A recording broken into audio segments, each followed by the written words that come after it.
The CSIRO is axing up to 350 research jobs in an overhaul triggered by a shortfall in funding. The scientific research organisation says funding hasn't kept pace with the rising costs of running a modern science agency. An 18-month review of its portfolio found it needed a sharper focus on areas such as climate resilience, clean energy and advanced technologies. And more now on those job cuts at CSIRO. Melissa Donnelly is the National Secretary at the Community Public Sector Union, which represents staff at the CSIRO. She says the job losses will have a big impact. We're talking about very significant cuts to the CSIRO, and that's going to have really significant implications for the future of our key scientific agency and its capacity moving forward. This announcement today of 300 job cuts comes on the back of over 800 that have already been cut. And to be honest, this represents worse cuts than we saw under the Abbott government.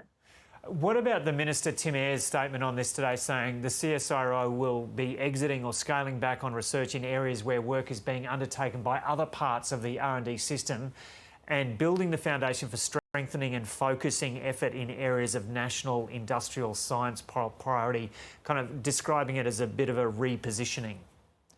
Look, when you have over 1,000 jobs going from an institution like the CSIRO, this is not just a restructure or reprioritisation. These are very significant cuts, and it's going to have impact on our capacity moving forward, which has implications for farmers, for our future scientific capacity, for innovation in a whole range of areas. These are really significant cuts. We've already seen cuts in biosecurity, in health, in food, in agriculture, in digital research, and now we're going to see more, and that is going to have implications. This is not just a restructure. And as you understand it, are they all research jobs going or a mix of jobs? Well, we've already seen 400 jobs go in science support areas. What we've seen most recently, including with this announcement and what has happened over the last few months, is the cuts really digging deep into key research areas, whether that's health and biosecurity, whether it's digital work, whether it's food and agriculture. They are scientific jobs that it will be going. And even the support jobs that went earlier in this process have implications for the work of our scientists, because they, as the name suggests, support the work of our scientists and their scientific endeavours.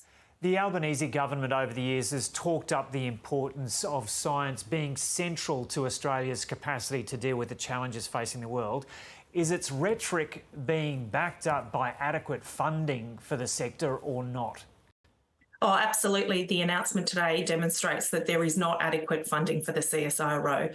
These job cuts are a result of inadequate funding for our key scientific institution, and it's going to have long-term implications. We can talk about productivity, we can talk about driving innovation as a nation, but the CSIRO has to be part of that equation. It is a world-leading scientific institution, and the Albanese government should be backing it. What has happened with funding to the CSIRO over the years, and to what extent does it have to be increased in the coming years? Well, there's a couple of things that have happened with CSIRO funding. It hasn't kept up in real terms with the needs of the organisation, and there is significant capital expenditure as well that's required in the CSIRO. Either way, it is up to the government to deliver the funding for the CSIRO, and what we have with today's announcements is hundreds of more public sector scientists who have dedicated their life to this work, uncertain if they have a job going into the Christmas season. Okay, Melissa Donnelly, thanks for talking to us from Sydney. Thank you very much.